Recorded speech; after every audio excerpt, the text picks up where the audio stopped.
pertanyaan, satu pertanyaan berat, satu pertanyaan ringan ya Bu ya. Yang pertama, Allah itu maha melihat, maha mendengar, maha semuanya gitu.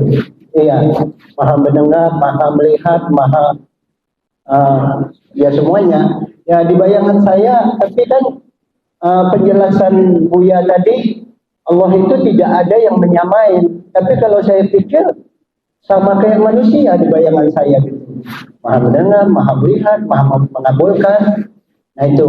Yang kedua, Pak Ustadz ini udah pernah saya tanyakan juga sama yang lain, tapi saya agak belum puas jawabannya gitu. Kan begini Pak, apa namanya? Oh hilang lagi ya. Apa? Astagfirullahaladzim. Itu Allah akan apa namanya mengasih kepada siapa-siapa yang Dia kehendaki. Allah juga akan menolak apa-apa yang Dia kehendaki. Nah itu jadi ledekan pendeta Pak. Nah karena ada salah satu lagu Bimbo yang begini Pak. Engkau jauh, aku jauh, engkau dekat, aku dekat. Nah, itu yang apa namanya saya lihat di YouTube. Nah, itu bedanya Tuhan kita itu, Pak. Mereka itu kalau jauh, Allah jauh. Kalau dekat, Allah dekat. Nah, Tuhan kita itu walaupun kita jauh, Dia tetap dekat katanya. Pikir saya benar juga nih. Iya. Artinya Tuhan tidak pilih kasih gitu. Nah, itu saja Pak pertanyaan pagi ini. Assalamualaikum warahmatullahi wabarakatuh. Assalamualaikum warahmatullahi wabarakatuh. Baik. Jadi kata Bapak tadi, kayaknya ada kesamaan kita dengan Allah kan gitu. Ya. Sekarang saya mau tanya, Bapak melihat apa tidak? Melihat. Allah melihat tidak? Melihat. Bapak dapat melihat itu dari mana dapatnya? Nah, katanya Bapak punya penglihatan itu. Dapat dari mana? Pernah beli, Pak? Enggak. Pernah bikin? Enggak. Pernah tanam? Nah, loh, kok bisa dapat? Bapak dari mana dapat? Enggak pernah bikin, enggak pernah beli, enggak pernah tanam. Kok punya? Punya dari mana? Ini yang salah dalam memahami, Pak. Enggak punya, ngaku punya, gitu. Bohong tidak itu? Apa sampai tua kita mau bohongin diri sendiri? Gitu. Buang dulu Bapak merasa punya itu, gitu. Bapak enggak punya, enggak. Yang punya itu Allah. Enggak sama, Pak. Ada? Jadi yang pendengaran, penglihatan yang ada pada kita itu sebenarnya pinjaman dari Allah. Nah pinjaman ini kata Allah harus dikembalikan. Wa anfiqu mimma razaqnakum min qabli an ya'tiya ahadakumul maut. Serahkan apa yang sudah Allah berikan padamu itu sebelum kematianmu datang. Jangan ngaku-ngaku punya kalau nggak punya, Pak. Ada? Ya, jadi yang punya itu cuman Allah. Nah, disitulah kita duduk di tauhidnya, Pak. Itu satu, Pak. Nah, yang kedua, ya, saya menganjurkan kita ngaji tauhid, yang kita perhatikan diri kita, Pak. Ya, nggak usah memperhatikan diri orang lain. Pening kita nanti. Kelakuan orang macam-macam, Pak. Jadi kalau kita belajar tauhid, coba bawa ke diri kita. Nah, supaya kita cepat paham. Tapi kalau kita bawa kelakuan orang lain, nah beda-beda Pak kelakuan orang. Kata si pendeta ini begini, kata si ulama itu begitu, itu kan. Sudahlah, itu biarlah mereka berpendapat seperti itu. Nah, saya ingin menanggapi yang namanya dekat. Yang dekat itu Allah apa kita? Nah, kalau Allah mah ada terus sama kita, Pak. Kalau nggak ada Allah, Bapak nggak bisa duduk di masjid ini. Ada? Yang kadang-kadang jauh, kadang-kadang dekat, ya kita sama Allah. Kalau Allah ada terus, Pak. Enggak pernah Allah jauh dari kita. Ya. Kitanya yang kadang-kadang dekat, kadang-kadang jauh. Nah, kapan kita dekat sama Allah? Kapan kita dekat, kapan kita jauh? Ketika kita ingat, itu baru dekat kita sama Allah. Ketika kita lupa, tanda jauh. Jadi dekat dan jauhnya kita dengan Allah itu tidak seperti benda ini, Pak.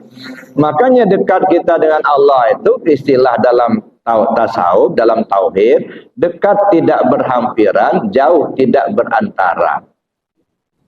Ya, kalau ini dekat, buku ini dekat betul sama meja ini, tapi masih berhampiran.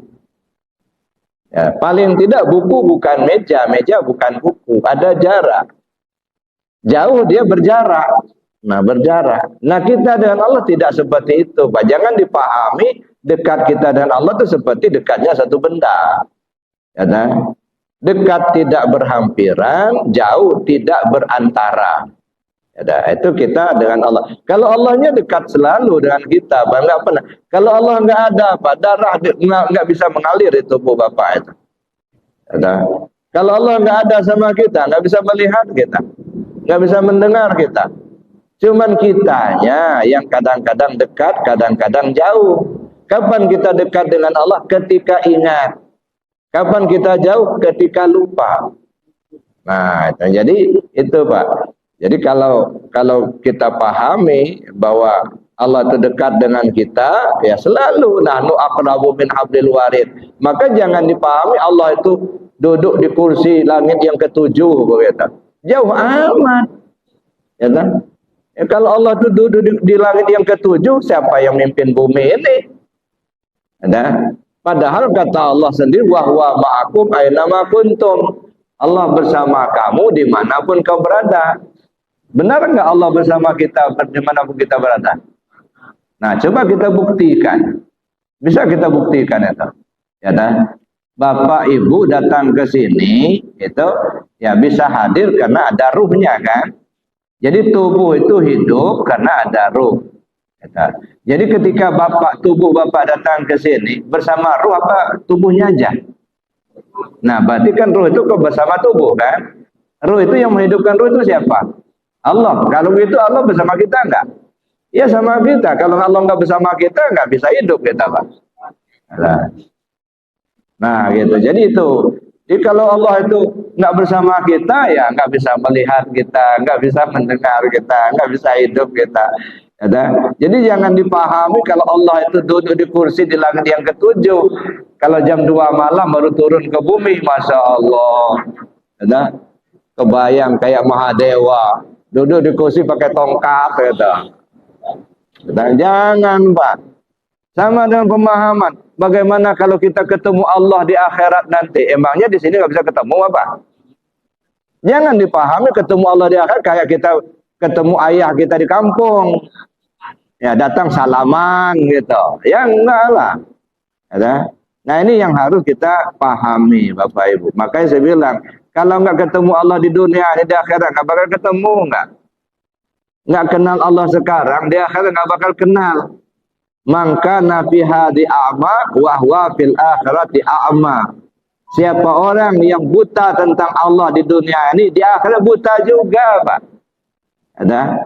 Jadi jangan dipahami nanti kalau ketemu Allah di akhirat. Kalau di sini belum ketemu, di sana nggak bakal ketemu, enggak. Kenapa? Karena Allah itu sifat baqo, Pak. Karena Allah bersifat baqo, maka dia kekal, enggak berubah-ubah. Jangan dipahami kalau di akhirat nanti berubah kayak bukan seperti sekarang. Enggak bako namanya itu. Yang bako itu kekal, enggak ada berubah-ubah, enggak. Bagaimana Allah itu sekarang, begitulah Allah itu nanti di akhirat. Enggak berubah. Maka kalau sudah kenal sekarang di sana baru kenal. Kalau enggak kenal sekarang di sana enggak kenal, Nah, itu ya, Pak. Jadi kalau saya kira yang dekat dan jauh itu kita, Pak. Ya, maka kita diingatkan betul sama Allah, jangan sampai lengah, jangan sampai lupa.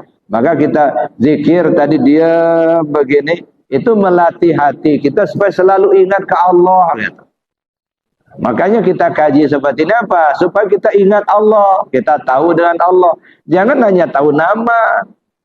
Kita ini kan banyak tahu sebenarnya namanya. Siapa Tuhan? Allah. Nama. Nama itu sebutan, Pak. Nah, apakah kalau nggak disebut itu Allah itu nggak ada? Enggak, tetap ada. Berarti sama nama Bapak. Nama apa sama Bapak? Sobri. Nah, itu kan nama. Apakah kalau orang nggak menyebut Sobri Bapak itu nggak ada? Tetap ada kan? Nah, cuma nggak disebut orang. Ya, gitu aja kan? Karena nggak tercatat di dalam daftar, nggak disebut. Iya ya. Ya, saya kira gitu Pak ya. Terima kasih. Masih ada yang lain, silakan.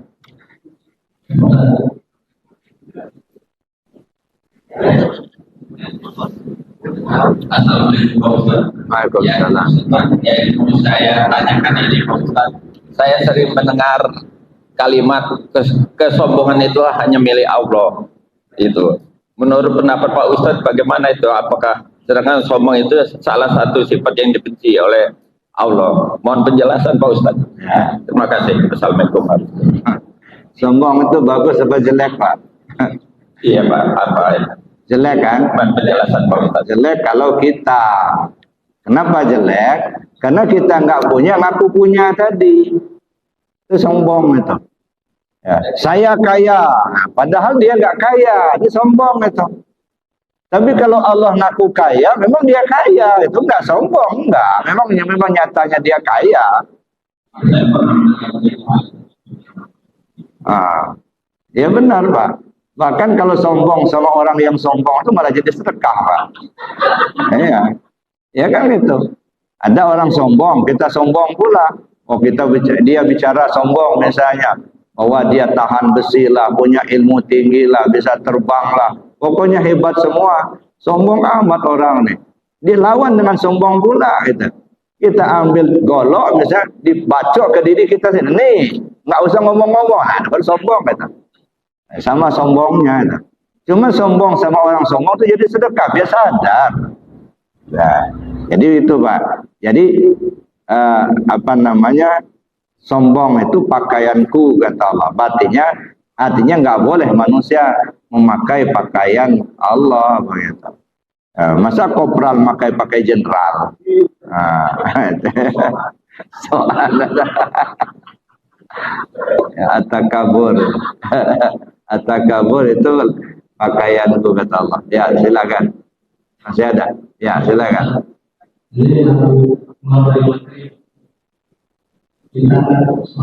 Ya, 4 mazhab yang terkenal ya.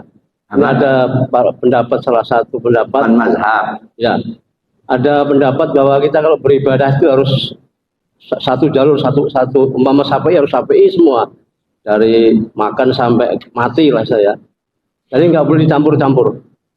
Kita sholat mengikuti Syafi'i, kawin mengikuti Maliki, makan mengikuti Hambali, katanya nggak boleh. Itu bagaimana kita Pak Ustaz? Mohon penjelasannya. Ya kalau campur-campur, kalau es campur Pak enak Pak. Kalau bensin campur air, diminum orang mabok, diminum motor nggak jalan. Nah jadi artinya satu jalur itu supaya apa namanya satu keabsahan. Misalnya begini, nah, beruduk, ya menurut mazhab Syafi'i kalau musab kepala itu cukup hanya 3 helai rambut aja sudah sah. Tapi dalam Hanafi itu enggak, harus seluruhnya. Ada. Kan berat. Kalau ya seluruh kepala itu harus diusap. Nah, tapi Syafi'i itu cukup 3 helai rambut saja. Nah, ketika membatalkan wudu, kalau menurut Imam Hanafi itu berbunyi aja perut itu sudah batal wudunya. Belum kentut belum. Nah kalau Syafi'i enggak. Sudah terdengar suara, tercium bau, nah baru batal. Kalau masih di perut itu belum. Nah sekarang Bapak mau pakai yang mana? Wudunya pakai Syafi'i misalnya. Batalnya pakai Hanafi. Nah campur. Nah nanti di akhirat, ini bukan murid saya, ini kata Syafi'i. Ada kata Hanafi, nah ini bukan milik saya juga. Lalu Bapak mau ikut yang mana nih? Nah, di sebelah nggak diakui, di sebelah lagi nggak diakui. Berdiri sendiri, nggak sanggup ngadap Nabi, ngadap Rasul, nggak sanggup ngadap Allah, belum ketemu. Nah, nebeng sama Syafi'i nggak diakui Syafi'i, nebeng sama Hanafi nggak diakui pula. Nah, repot kita. Nah, udahlah satu aja. Cuman kalau sudah bisa berdiri sendiri, nggak masalah. Ya dah, udah bisa bertemu sendiri. Gitu. Nah, itu ya. Jadi itu kan ya lagi-lagi Bapak Ibu namanya fikih. Fikih itu apa itu? Fikih itu paham. Fahmu amrin min amrin. Yang namanya fikih itu majmu'atul ahkam syar'iyyatil amaliyah. Al-muktasab min adillatiyat tafsiliyah. Kumpulan hukum-hukum syara, ya, yang sifatnya perbuatan yang digali dari dalil-dalil secara rinci. Jadi artinya pendapat orang, yang fikih itu kan pendapat orang. Wajar kalau beda-beda, pendapat si A begini, pendapat si B begini. Cuman yang kita ikuti kira-kira yang bersesuaian dengan dalil. Kalau semuanya bersesuaian dengan dalil dan pendapat-pendapat itu, nah tinggal kita pilih aja mana ikut yang mana kita. Imam Syafi'i satu kelebihannya lil ihtiyat, kehati-hatian. Nah, itu kan. Contohnya menyentuh ya kulit aula mastumun nisa. Nah, kulit laki-laki sentuh dengan kulit perempuan yang ajnabi. Batal wudu kalau Syafi'i. Kalau Hanafi ya dah ya enggak batal kalau hanya bersentuhan saja. Batalnya kalau sudah setubuh, nah baru batal. Kalau Syafi'i enggak, sentuhan aja udah batal. Kalau Maliki mana? Batal sentuhan kalau ada sir, ada nafsu, itu. Nah, baru batal. Kalau sentuhan aja tapi nggak ada nafsu nggak apa-apa. Ya misalnya lewat kita tahu sentuhan, nggak sengaja, nggak apa-apa, nggak ada sir. Nah ini kan beda-beda. Nah, orang banyak menggunakan pendapat Syafi'i. Kenapa? Lil ihtiyat. Kalau kita nganggap bersentuh saja batal, ya, nanti di akhirat yang dikehendaki Allah dalam ayat itu misalnya sebenarnya bersetubuh yang batal. Kita yang menggunakan bersentuhan tidak masalah. Karena jangankan bersetubuh aja sudah kita anggap batal. Tapi kalau kita pakai pendapat Hanafi yang namanya bersentuh, yang namanya lamas itu bersetubuh baru batal, umpamanya gitu. Kita pakai itu. Andaikan Allah berkehendak di akhirat nanti misalnya, yang saya maksudkan kata Allah, sentuhan kulit itu yang batal. Nah, yang sentuhan setubuh itu jadi masuk salah itu. Nah, jadi sudah kena salah. Maka lil ihtiyat, lebih hati-hati. Nah, jadi gitu aja Pak ya. Saya kira demikian Bapak Ibu yang saya hormati. Nah, jadi artinya untuk kita menggunakan amalia syariat sebaiknya kita mengikuti satu jalur ya. Supaya apa? Supaya tadi kita bisa mempertanggungjawabkan. Tapi kalau memang kita sudah bisa memahami sendiri, menggali sendiri dari ayat, dari hadis, nggak pakai mazhab juga nggak masalah. Tapi jangan sampai kita hanya milih-milih yang enak-enak aja. Yang susahnya kita buang, yang enak aja kita ambil. Itu kan kurang bagus.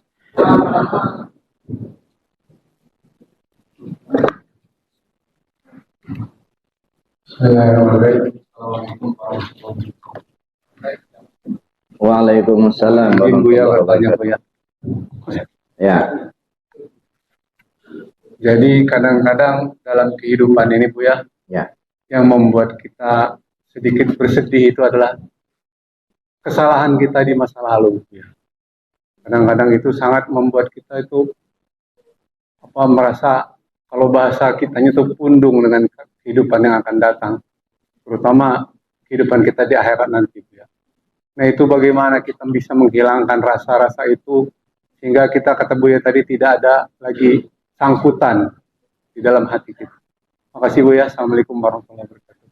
Waalaikumsalam warahmatullahi wabarakatuh. Salah satu cara menghilangkannya, kembalikan semuanya kepada Allah. Jangan bergantung dengan apa yang sudah kita perbuat, tetapi bergantunglah kepada Allah. Bisa saja perjalanan masa lalu kita banyak kesalahan, tapi ketahuilah ampunan Allah itu jauh lebih besar daripada dosa hamba. Kalaupun kita banyak dosa, kalau betul-betul mohon ampun sama Allah, insya Allah diampunkan Allah dosa kita. Jangan pernah berputus asa kepada Allah. Itu satu. Lalu yang kedua, ya kita lakukan amalan-amalan yang baik. Ya, dengan sendirinya yang baik itu akan menghapus yang jelek. Nah, contohnya ini, Pak. Nah, ini kopi. Kopi ini hitam. Ada. Kalau yang gampangnya dibuang kopinya, masuk air putih, itu gampang. Gampang kelihatan putihnya. Tapi kadang-kadang kita susah. Ya, bagaimana cara menukarnya? Nah, udahlah, jalani saja kehidupan ini. Umpamanya begini, ini air putih, Pak. Enggak usah dibuang ini. Terus saja dimasukkan air putih bersih ini. Lama-lama yang hitamnya habis, yang tinggal ganti dengan air putih. Nah, gitu. Jadi artinya tidak usah kita ya terobsesi dengan perbuatan yang sudah, tetapi bagaimana kita melangkah lebih ke depan lebih baik. Ya, sehingga perbuatan baik akan menghapus perbuatan jahat yang sudah kita lakukan. Itu saja, makanya ada istighfar dan tobat tadi. Itu yang pertama. Yang kedua, yang dilihat itu Allah. Maka bergantung kita ke Allah. Maka sangat diperlukan kenal dulu kita dengan Allah itu. Ya, kenapa kita takut kita akan menghadapi kehidupan di akhirat? Ya, mungkin karena kita banyak salah. Ya, kita ini manusia banyak kesalahan dan kita tidak tahu apakah dosa kita diampuni Allah atau tidak. Nah, kalau kita ambil anekdot, Bapak bawa motor, tidak bawa SIM, STNK nggak ada. Lalu ketemu polisi lagi razia, takut nggak? Takut. Nah, kenapa Bapak takut? Bukan karena ada polisi, karena Bapak salah. Nggak bawa STNK, nggak punya SIM. Coba kalau lengkap, ada STNK, ada SIM, pakai helm misalnya. Ada razia banyak polisi, berani aja kita masuk ke situ. Nggak ada rasa takut. Kenapa? Nah, kita nggak salah. Kita takut itu karena kita salah. Nah, jadi bukan karena polisinya kita takut, karena salah. Jangankan ada polisi yang razia, kalau kita salah, kita bawa motor, nggak bawa STNK, nggak bawa SIM, nggak pakai helm. Ngelihat polisi lagi gendong cucunya di rumah, ketakutan pula kita. Ada polisi, kebetulan rumahnya pinggir jalan. Dia pakai lengkap. Kita bawa motor, ketakutan. Bukan karena dia polisi, karena kita salah. Nah, sekarang yang salah itu buang. Begitu. Tinggalkan yang salah, itu kerjakan yang bagus saja. Yang sudah-sudah, mohon ampun sama Allah, ya sudah. Nah, insya Allah kita ada keberanian menghadapi kehidupan masa depan. Nah, kalau rasa takut, wajarlah. Cuman kadang-kadang kita kan nggak tahu seperti apa kehidupan akhirat nanti. Jangan-jangan seperti kita lahir di dunia dulu. Waktu kita mau turun ke dunia ini dulu, waduh, balik, kayak mau turun, kayak enggak. Kalau kata dukun itu sakit-sakit senang katanya. Iya kan? Iya kan, ibu-ibu merasakan sakit-sakit senang. Ya, kadang-kadang mau turun, kadang-kadang balik lagi, belum juga gitu ya. Nah, begitu turun ke bumi nangis, takut gitu, hidup di bumi ini. Nah, lalu kemudian kita besar, dewasa, begitu sudah dewasa kasih mainan sama Allah. Nah, itu dikasih mainan jabatan, mainan. Nah, sudah kita dewasa kasih istri, udah kasih istri, kasih anak, nah, kasih rumah, mobil bagus, enak rupanya hidup di dunia ini. Nah, takut pula kita mau mati. Jangan-jangan kita mati ini lebih senang di sana daripada di sini. Nah, begitu kita ngalami di sana, kenapa nggak dulu ya matinya? Itulah karena kita belum tahu di sana. Nah, tapi yang jelas Bapak Ibu, terlepas dari apakah akan senang atau tidak kita di sana, Allah punya kuasa. Gantungkan saja harapan ke Allah. Maka sering saya sampaikan, sudahlah Pak, kita yang sudah tua-tua begini, gitu ya, singkirkan dululah yang namanya pahala-pahala itu. Nggak usah terobsesi kita dengan pahala itu. Kenapa? Allah sudah janjikan itu dapat, kalau baik kita berbuat, insya Allah dapat pahala. Maka nggak usah kita pikirkan itu. Yang kita pikirkan sekarang ini, bagaimana kita bisa kembali kepada Allah dengan selamat. Itu aja. Ya, kalau sudah kembali kepada Allah dengan selamat, selamat kita kembali kepada Allah, insya Allah selamat pula sampai di sana. Ya, nah. Mana yang harus kembali kepada Allah? Nah, dulu pernah saya jelaskan. Karena diri kita ini 4 dimensi, ada tubuh, ada hati, ada nyawa, ada rahasia. Nah, yang 4 ini yang harus kembali ke Allah. Tubuh kembali ke Allah, hati kembali ke Allah, nyawa kembali ke Allah, rahasia diri kembali ke Allah.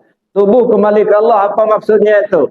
Aktivitas dalam kehidupan sehari-hari mengacu kepada aturan Allah dan Rasul. Yang perintah laksanakan, yang larangan tinggalkan. Yang haram buang, yang halal ambil. Itu saja. Kalau itu sudah kita laksanakan, ini istilahnya tubuh sudah kembali ke Allah. Alhamdulillah. Masuk dimensi kedua, hati kembali ke Allah. Apa artinya hati kembali ke Allah? Terpaut hati hanya kepada Allah. Buang sangkutan-sangkutan hati itu. Tapi itu tidak gampang Bapak Ibu, ya. Maka kita jalani kehidupan ini dengan zikir. Supaya apa? Supaya yang lengket di hati kita cuma Allah. Tidak lengket lagi ke yang lain. Ya, mau jabatan, mau dicopot, lost begitu. Ini enggak bercopot saja, udah dukun dicari. Nah, oh iya. Ada dulu jamaah datang ke saya. Gimana Buya katanya? Kenapa? Saya ya dulu belum belajar zikir. Alhamdulillah lah jabatan saya empuk terus katanya. Di tempat yang basah. Jadi saya sudah belajar zikir. Kayaknya baru 3 bulan belajar zikir. Kemarin dipanggil atasan. Serah terima jabatan sama yang lain. Saya nggak ngerti apa kesalahan saya katanya. Kok bisa katanya. Saya baru belajar zikir kok langsung dicopot jabatan saya. Saya bilang tandanya Allah sayang sama kamu. Kok bisa begitu Buya? Nah cobalah nanti perhatikan saya bilang. Lihat aja, terima aja ketetapan Allah. Allah itu maha tahu saya bilang. Kita yang nggak tahu tuh. Kenapa Anda dicopot dari jabatan? Mungkin ada rahasia yang tersendiri yang kamu nggak tahu. Cobalah perhatikan nanti. Syukur kepada Allah apa yang diberi, gitu ya. Sabar kalau kita kita tidak sesuai dengan keinginan kita. Nah, pasti semuanya itu ada hikmahnya. Ya ada banyak saya kasih nasihat begitu. 6 bulan kemudian datang lagi Pak ke rumah. Benar Buya katanya. Kenapa? Itu saya tuh digantikan oleh orang lain katanya. Rupanya ada proyek katanya. Nah kalau saya yang di sana mungkin nggak bisa kerjasama dengan atasan, digantilah dengan yang lain yang bisa kerjasama. Jadi begitu proyek datang, saya dicopot. Sekarang katanya datang KPK katanya. Nah dia sekarang ditahan Pak katanya. Nah kan hikmahnya, kalau kamu nggak dicopot dulu, kamu yang masuk sel. Nah, makanya kita bersyukur kepada Allah di setiap apa yang diberikan Allah. Cuman kadang-kadang kita menyel juga, kenapa begini? Seolah-olah kena zikir inilah maka jabatan dicopot gitu. Bukan, karena sayangnya Allah gitu ya. Nah, itulah diantaranya Bapak Ibu. Gantungkan hati kepada Allah. Gitu. Mau masuk neraka, mau susah, terserah Allah. Makanya kata Rabi Adawiyah, ya Allah, ya biarlah saya masuk neraka asal bersamamu. Masya Allah. Ya, kalau kita mana yang enak itu masuk surga tidak bersama Allah, masuk neraka bersama Allah. Pilih yang mana? Masuk surga bersama Allah. Itu yang bagusnya itu. Nah, jadi kalau di bahasa ekonomi ya yang gampang dipahami, masuk surga tidak bersama Allah, kaya tapi korupsi. Banyak duit tapi maling. Itu namanya masuk surga tapi tidak bersama Allah. Masuk neraka tapi bersama Allah. Maksudnya kita miskin harta, tapi iman ada di hati. Lebih baik itu daripada kaya tapi korupsi. Nah, itu namanya lebih baik masuk neraka asal bersama Allah daripada masuk surga tapi tidak bersama Allah. Jadi jangan lepas Allah itu dari hati kita. Gitu. Kemana-mana Allah tempat kita bergantung. Ya, jangan gantungkan harapan kepada yang lain. Menggantungkan harapan kepada manusia, siap-siap saja untuk untuk frustasi. Ya. Tapi menggantungkan harapan kepada Allah, Allah tidak pernah untuk membuat hamba itu rugi. Kan? Nah, oleh karena itulah gantungkan harapan kepada Allah. Allahu Samad. Allah tempat bergantung. Terserah Allah. Yang penting selalu di hati kita itu ada Allah. Kita aja. Aman kita, Pak. Ada. Tapi kalau selalu di hati kita itu ada kemampuan kita. Saya ini banyak dosa. Saya ini sedikit melakukan kebaikan. Itu juga bersyukur. Kenapa? Ketika kita melakukan sebuah kesalahan, tetapi kita merasa bahwa itu salah, itu tandanya kita dapat hidayah dari Allah. Tapi ketika orang berbuat salah, tapi merasa tidak bersalah, itu laknatullah. Nah, hati-hati. Enggak sholat, tapi biasa-biasa aja, enggak ada merasa berdosa. Itu laknat Allah itu. Ada. Korupsi, maling, merasa mendapat. Itu laknatullah itu.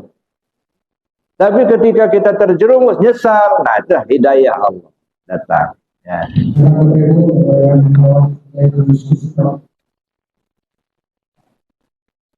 Ada? Enggak ada? Cukup, alhamdulillah. Nah, udah paham, ngapain ditanya lagi kan?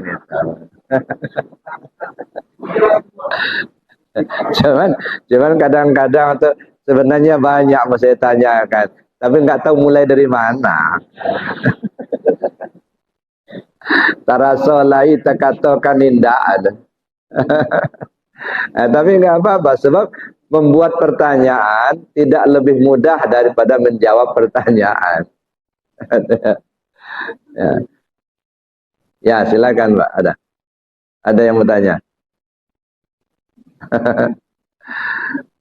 Nggak ada. Ya, syukurlah kalau nggak ada. Ibu-ibu ada yang mau tanya, Bu? Nggak ada. Jangan sampai nanti sampai di rumah sebenarnya saya mau nanya tadinya. Cuman nggak enak aja. Nah, jangan sampai begitu, Pak. Ya, mendingan kalau masih sampai di rumah, insya Allah bulan depan bisa diulang lagi, bisa ditanyakan. Kalau sampai ke kuburan baru mau nanya kan, nah malah repot lagi. Sebenarnya dulu waktu ngaji dia majirin nanya, saya dulu malaikat katanya. Cuman gimana nggak kesampaian katanya. Udah penyesalan lagi. Jadi yang menyiksa kita itu Pak, penyesalan itulah. Nyesal itu. Makanya saya bilang ya jangan sampai apa yang sudah terjadi masa lalu itu kan udah jadi pikiran. Kadang-kadang kan hal-hal yang tidak perlu begitu. Misalnya begini ya. Kita udah bikin rumah. Udah jadi rumahnya. Ya, bahkan sudah ditunggu gitu. Ngomong sama suami atau sama istri. Coba dulu ya rumah kita kayak gini. Nah, kayak punya tetangga sebelah itu. Nah, coba dulu. Itu jadi pikiran tuh Pak. Ya, ngapain pikiran kayak gitu tuh? Itu bikin penyakit itu. Nah, tapi nanti kalau kita bikin rumah lagi, kita bikin seperti ini. Nah, itu bagus. Ini nyesel. Rumahnya udah jadi, udah ditungguin, ngelihat rumah orang bagus, mulai kita ngomong, coba rumah kita dulu bikin kayak gini aja ya. Apa mau dibongkar lagi? Nah inilah jalan untuk menyiksa diri. Jadi pikiran terus. Maka saya bilang jangan mikirin yang sudah itu dah. Nah kalau yang akan datang nggak masalah. Nanti kalau kita bikin rumah nanti kita bikin kayak gini aja ya. Sederhana tapi nyaman gitu. Nah itu cita-cita nggak masalah gitu ya. Ini nggak barang sudah lewat dipikirin. Dan jangan sampai seperti itu Bapak Ibu yang saya hormati, sebab yang namanya penyesalan itu termasuk menyiksa diri sendiri. Ya. Baik, kalau memang nggak ada yang mau tanya, ya saya berharap mudah-mudahan Allah memberikan petunjuk untuk kita semua. Insya Allah kita diberi kemampuan untuk melaksanakan zikir. Insya Allah mudah-mudahan kita semua diselamatkan Allah dunia akhirat. Amin Allahumma. Itu aja Pak kita harapkan. Ya, maka saya sampaikan. Alhamdulillah sekarang ini Pak, ya di mana masjid tempat saya ceramah subuh kan keliling ini. Ya, alhamdulillah setiap saya ceramah itu sudah dibawakan zikir. Minimal waktu saya ceramah. Ya. Jadi waktu saya itu zikir. Nah, cuman kalau sudah biasa, jangan hanya waktu saya ada aja zikirnya. Atau nggak apa-apa pertama kali gitu. Nanti kita zikir, kapan waktu saya ceramah, itu ya. Nah kita zikir ya. Untuk selanjutnya terserah. Nah, tapi waktu saya satu pertama di Muhajirin, nah kita zikir. Tuh, itu pertama. Nggak apa-apa itu aja dulu. Nanti kalau sudah biasa, jangan hanya waktu saya aja yang zikirnya. Yang lain juga zikir. Kenapa? Karena zikir bukan punya saya, punya Allah. Yang butuh zikir bukan hanya saya, semua kita butuh. Gitu. Nah, mudah-mudahan diberi petunjuk oleh Allah. Amin. Allahumma amin. Assalamualaikum warahmatullahi wabarakatuh. Waalaikumsalam. Yang saya menyampaikan salam dari ayub saya dari Daya Murni, Lombok Barat. Dia menitipkan pertanyaan kepada saya untuk disampaikan kepada Buya, karena beliau hanya terbaring di tempat tidur dan duduk. Nah, tapi YouTube Buya selalu dilihat. Jadi dia menyampaikan pertanyaan kepada saya dan minta disampaikan kepada Buya. Jadi Buya mengatakan bahwa kembalilah sebelum mati. Apabila tidak kembali sebelum mati, bagaimana mau ketemu dengan Allah? Itu yang pertama pertanyaannya. Dan pertanyaan yang kedua, sholatlah. Sebelum sholat, matikan dulu badan kita. Maksudnya mati itu sebelum sholat itu seperti apa? Nah itu. Yang ketiga, apa tanda-tandanya kalau Allah sudah menyatu dengan kita? Itulah Pak Buya pertanyaan yang disampaikan oleh ayub saya, namanya Daniyah Yahya. Terima kasih. Assalamualaikum warahmatullahi wabarakatuh. Waalaikumsalam warahmatullahi wabarakatuh. Saya kira cukup satu orang aja yang nanya Pak ya. Ini pertanyaan sudah berat ya Nek. Tiga lagi. Yang pertama yang ditanyakan tadi apa tadi? Kembali ya Pak. Bagaimana kembali kepada Allah sebelum mati? Betul Pak. Dikembalikan, kan ada ayatnya, wa anfiqu mimma razaqnakum min qabli an ya'tiya ahadakumul maut. Serahkan apa yang Allah berikan kepadamu sebelum ajalmu datang. Kembalikan dulu. Apa yang dikembalikan itu apa yang Allah serahkan sama kita. Coba saya tanya, bapak-bapak punya ruh apa tidak? Punya. Alhamdulillah. Pernah bikin ruh? Nah, pernah beli? Nah, kok bisa punya? Dari mana dapat? Nah, bikin nggak pernah, beli nggak pernah, nanam pun nggak pernah. Kok punya? Yang bikin siapa? Allah. Fanafaktu fihi min ruhi. Aku tiupkan ruhku. Ruhnya siapa itu? Ruhnya Allah, bukan ruh kamu, bukan. Cuman kita ngaku punya. Nah ngaku punya itu kembalikan itu. Kembalikan. Jangan ngaku punya. Kalau nggak punya apa? Bohong kita nanti. Inilah kita sampai tua ngebohongin diri sendiri kita. Ngaku punya padahal nggak punya gitu. Ya dah. Nah, kita merasa mendengar. Telinga kita mendengar. Apa telinga kita mendengar? Iya katanya. Ya dah. Coba lihat mayat. Mayat ada telinga enggak? Ada. Telinga mayat ngedengar enggak? Enggak lagi. Berarti bukan telinga yang ngedengar itu. Yang ngedengar itu sama. Sama itu punya siapa? Punya Allah, bukan punya kita. Nah, balikan Allah yang mendengar, bukan kita. Ada?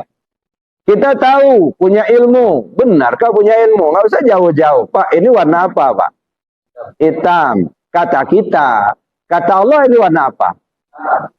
Hitam juga. Kenapa begitu? Karena tahu kita ini hitam, karena dikasih tahu sama Allah. Coba kalau belum dikasih tahu sama Allah, nggak tahu kita ini hitam apa bukan. Jadi kalau begitu yang berilmu siapa? Allah. Nah, jangan ngaku punya ilmu. Itu yang dikembalikan, Pak. Akuan-akuan kita tuh hilangkan dulu. Supaya duduk kita di tauhidnya itu. Duduk kita kepada Allah. Jangan duakan Allah itu, Pak. Allah itu satu. Dia yang kuasa, makhluk tidak kuasa. Ya. Bapak Ibu pernah ngaca nggak? Pernah. Alhamdulillah. Ketika kita ngaca, nah umpama ini kaca, ini kue nih Pak, bukan kaca. Ini contoh, ini kaca. Yang dipandang apa? Bukan, yang dipandang cermin. Bukan muka yang dipandang, Pak, cermin yang dipandang. Yang dilihat apa? Yang dilihat apa, Pak? Muka kita. Bukan. Bayangan wajah kita. Yang dalam cermin itu muka kita bukan? Bukan. Itu bayangan wajah kita. Yang muka kita ini, nah. Kalau itu muka kita yang cermin itu, coba pencet-pencet. Sakit nggak? Enggak. Jadi yang di dalam cermin itu bayangan wajah kita. Tapi meskipun kita melihat bayangan wajah, serasa-rasa melihat asli wajah kita itulah.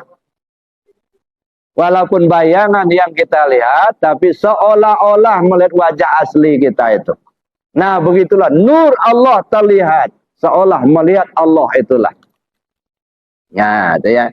Nah, sekarang Bapak itu ngaca. Melihat ada bayangan wajah kita di dalam cermin. Sama apa tidak bayangan wajah dalam cermin dengan wajah kita? Sama. Kalau begitu wajah Bapak ada berapa?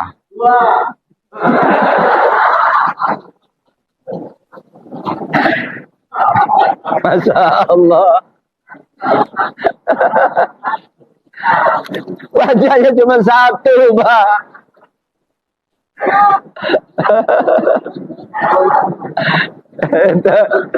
Ya.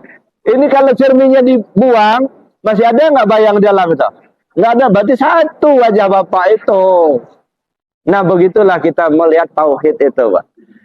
Kita ini banyak tertutup oleh bayangan. Ya, ini bayangan semua. Ya, ya. Kadang-kadang kita ditutupi oleh bentuk. Padahal Allah itu muhitun lil alamin, meliputi semua alam. Bagi mereka yang paham, Allah itu begitu jelas terlihat, Pak. Tapi yang nggak ngerti, nggak ngelihat adanya Allah. Jadi kalau kita nggak ngelihat adanya Allah, bukan Allahnya yang nggak ada, Pak, kitanya yang buta. Ya, man nazara syai'an wa lam yarallahu fihi fa nadharuhu batil. Siapa orang yang memandang sesuatu yang dia tidak melihat adanya Allah di sesuatu yang dia pandang, itu pandangan sia-sia belaka. Jadi itu, Pak, kembali kepada Allah sebelum ajalmu tiba. Jadi 4 yang dikembalikan tuh, Pak. Kenapa 4? Karena diri kita ini 4 lapis. Ada tubuh, ada hati, ada nyawa, ada rahasia diri. Tubuh kembali ke Allah, hati kembali ke Allah, nyawa kembali ke Allah, rahasia diri kembali ke Allah. Kapan? Sebelum ajal tiba. Itu yang saya sebut itu kembali sebelum ajal tiba, sebelum mati. Satu. Nah, makanya pertanyaannya berat-berat ini. Yang kedua apa tadi, Pak? Yang kedua pertanyaannya, kalau kita sholat harus matikan dulu badan. Nah, bahasa tasawufnya hilangkan diri. Kalau mati kan sudah tadi dimatikan. Ya, sekarang hilangkan diri dulu. Sebelum kita sholat, menghilangkan diri. Nah, bagaimana cara menghilangkan diri? Bukan nyumput, Pak. Ya, menghilangkan keakuan diri kita. Bagaimana mungkin kita akan menemui Allah kalau kita masih mengaku adanya kita? Hilangkan dulu diri kita ini. Ada, baru kita bisa merasakan sholat. Makanya untuk khusus sholat itu ilmunya harus lengkap, Pak. Ya, dah. Jadi nggak ada ilmu khusyuk, nggak ada. Yang ada ilmu tentang sholat. Kalau ilmu tentang sholatnya lengkap, khusyuk datang sendiri, Pak. Mana ilmu tentang sholat? Pertama tentu tahu dalam ilmu syariatnya. Ya rukun 13 tahulah kita. Lalu kemudian yang kedua, kita tahu makom takbirnya.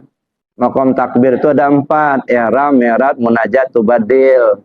Nah, apa itu ihram, apa itu mi'raj, apa itu munajat, apa itu tubadil. Nah, itu perlu dikaji secara khusus itu.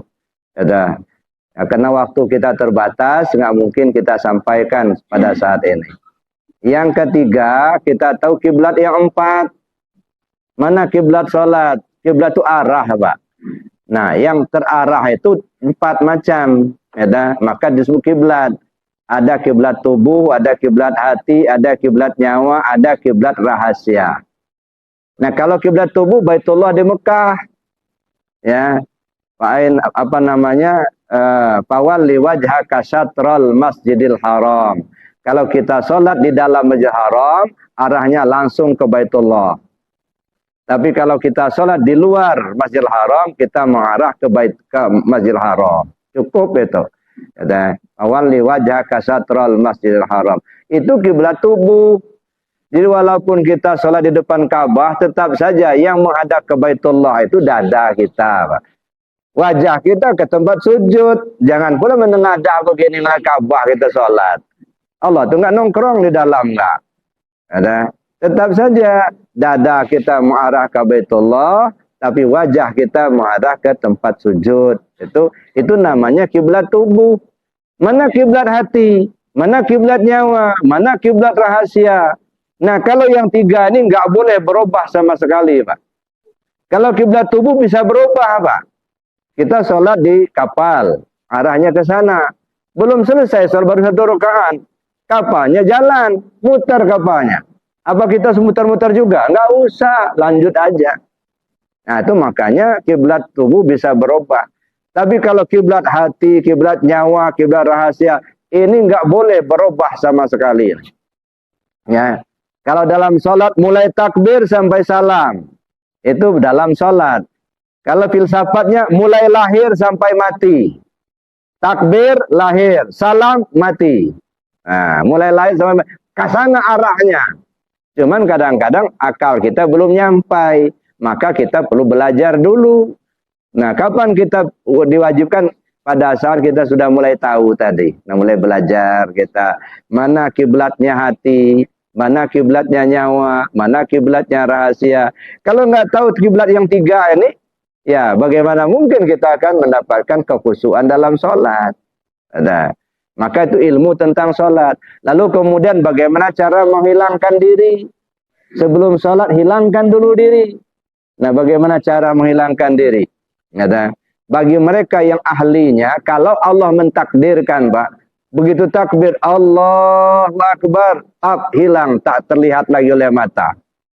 Bagi mereka yang ahlinya, ya. Begitu takbir, bukan saja khusyuk, Pak, dirinya sudah nggak kelihatan. Ini namanya timbang terima khusus. Ya, kalau Allah mentakdirkan. Tapi nggak usah diharap-harap yang begitu, Pak. Ada, ya, nggak. Kalau bukan bagian kita nggak dapat juga, nggak. Nah itu diantara ilmu-ilmu tentang sholat. Jadi mematikan diri itu menghilangkan diri sebelum kita sholat. Ya, hilangkan keakuan diri kita. Dan terakhir apa tadi? Bagaimana ciri-ciri kalau Allah? Ya, ciri-cirinya kalau Allah sudah bukan menyatu, Pak. Kita ini bukan menyatu sama Allah, bukan. Ya, tugas kita bukan menyatu dengan Allah, bukan. Dan bukan untuk jadi Allah, bukan. Tugas kita menghilangkan adanya diri kita. Kalau sudah hilang, yang tinggal hanya ada Allah saja. Ya, dah. Kalau menyatu berarti dua, Pak. Ada yang tempat menyatu, ada yang bersatu. Ulul namanya ada. Kita bukan menyatu, ya, tetapi menghilangkan apa yang ada pada kita untuk kita isbatkan hanya kepada Allah semata. La ilaha illallah. Itu kalimatnya itu. Jadi artinya menghilangkan keakuan diri kita. Kalau kita sudah hilang, kan kosong. Nah, kalau seorang yang tinggal siapa? Hanya Allah. Nah, itu ya. Jadi cara kita untuk itu hilangkan diri dulu. Maka nafi isbat. Maka iman itu saya bilang dulu ya. Iman kita ini ada 3. Kalau istilah saya imannya anak-anak, imannya orang dewasa, imannya orang tua. Kalau imannya anak-anak apa? Percaya Allah ada, percaya Allah melihat, percaya Allah hidup, percaya Allah itu mendengar. Itu imannya anak-anak yang begitu. Baru sekedar percaya. Imannya orang dewasa tidak sekedar percaya, merasa bersama Allah. Merasa dilihat Allah, merasa didengar Allah. Ini imannya orang dewasa. Dalam bahasa tasawufnya iman mutawasid. Tapi di tingkat ini, ketika dilihat dari tingkat yang ketiga. Tingkat yang ketiga apa? Tidak lagi merasa bersama Allah, enggak. Kalau masih merasa bersama Allah, masih mendua itu. Masih syirik itu. Tidak lagi merasa dilihat Allah, tidak. Kalau masih merasa dilihat Allah, berarti ada 2. Ada yang melihat, ada yang dilihat. Nah, masih syirik juga. Ya, tapi untuk makom mereka yang ada di situ sah-sah saja. Itulah dia tahu. Fazkurullah ala mahadakum. Berzikir pada Allah sesuai yang ditunjukkan. Nah, tapi di makom yang ketiga ini yang saya sebut dengan imannya orang tua. Tidak lagi merasa bersama Allah, tetapi merasakan ketiadaan dirinya. Yang ada hanya Allah. Nah, hanya satu. Ya, tidak lagi merasa dilihat Allah. Enggak, apa mau dilihat Allah? Memang Allah itulah yang melihat. Ya, yang dilihat itu enggak ada. Yang ada hanya Allah. Ya, itu makanya al-abid wal ma'bud wahid. Yang nyembah dan yang disembah satu. Tapi ketika kita bicara satu, kita harus pisahkan dulu. Ibarat kita ini apa? Ini buah. Yang kita lihat kan cuma satu buah. Coba kaji buah ini, ada kulitnya, ada dagingnya, ada isinya, ada rasanya, kan begitu. Nah, kalau kita simpulkan apa? Ada kulit bagian luar, ada daging bagian dalam. Ada. Nah, jadi kalau kita katakan satu buah, betul satu buah. Ada. Maka abid wal ma'bud wahid, yang nyembah dan yang nyembah satu. Kenapa? Karena yang namanya ibadah itu adalah penyaksian zat kepada sifat.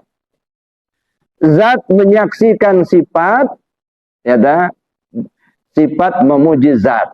Jadi zat menguji sifat dengan afalnya, sifat memuji zat dengan asma'nya.